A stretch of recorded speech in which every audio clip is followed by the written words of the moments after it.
wanted to talk about how you know which notes relate to which notes on sheet music.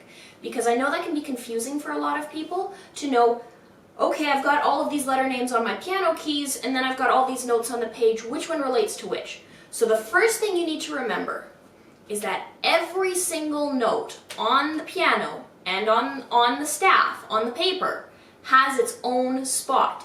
So if you know that that's a C, you have to think about, is that middle C?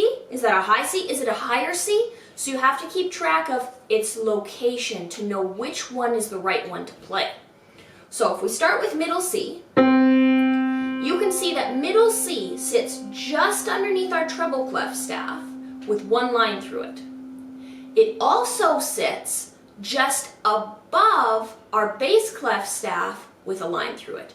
The reason it's called middle C not only is because it's the most middle C in the piano, but it's where our bass clef and our treble clef cross over or meet in the middle.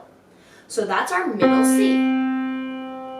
If we talk about treble clef first, let's talk about the one note before we get into our staff. We have D. And I like to remember D because it sits underneath the staff. It kind of hangs, it dangles. So it's our dangling D. We have our dangly D underneath the staff.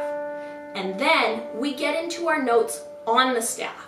We have our Every Good Boy Deserves Fudge, which is actually pretty easy because we just skip one note on the piano. Here's our E, pretty close to middle C, right? And then we have G, B, D, F.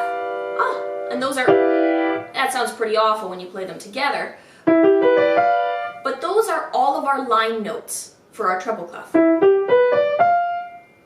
And then, guess what? All of our space notes, our F, A, C, and E, sit just in between the E, G, B, D, F. So, as we go up, E is in our bottom line. We skip one note. Our next line is going to be G. We skip one note again. Our next note is going to be B. We skip one note again. We're going to have D. We skip one note again, and we get our F, our top line in treble clef. And then as we come back down, we have, after our E, which is the one we skipped over the first time, we have F, which is the bottom space in treble clef, A, C, not our middle C, it's one octave higher than our middle C, and then our E at the very top. So I hope that makes sense. If you want to get really complicated, we can keep drawing extra lines above or below our staff to give us extra notes one way or the other. But we're not going to worry about that for right now. But just know that every single note has its own spot. So it doesn't mean when you see middle C you can play up here. That's not right.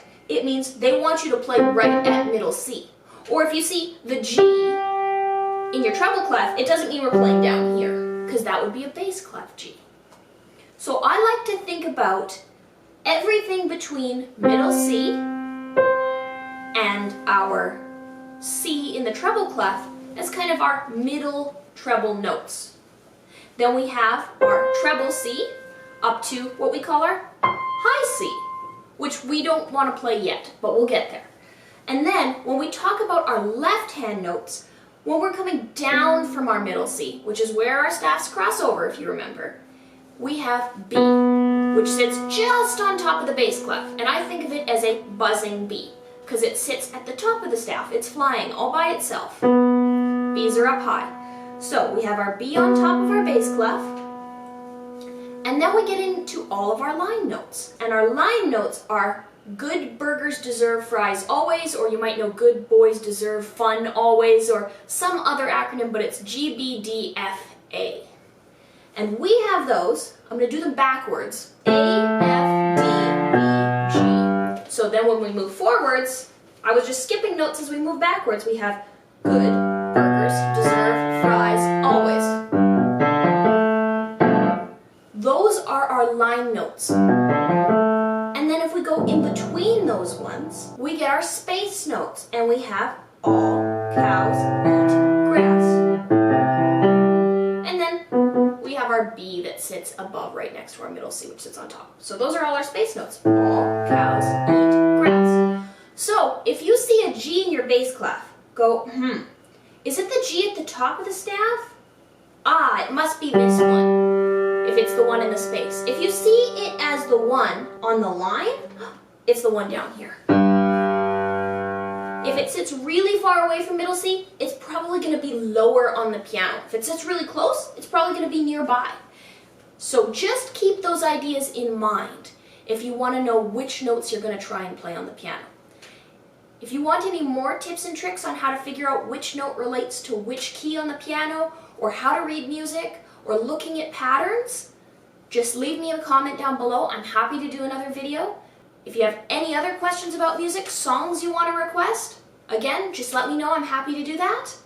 And I'll see you all next time. Bye for now.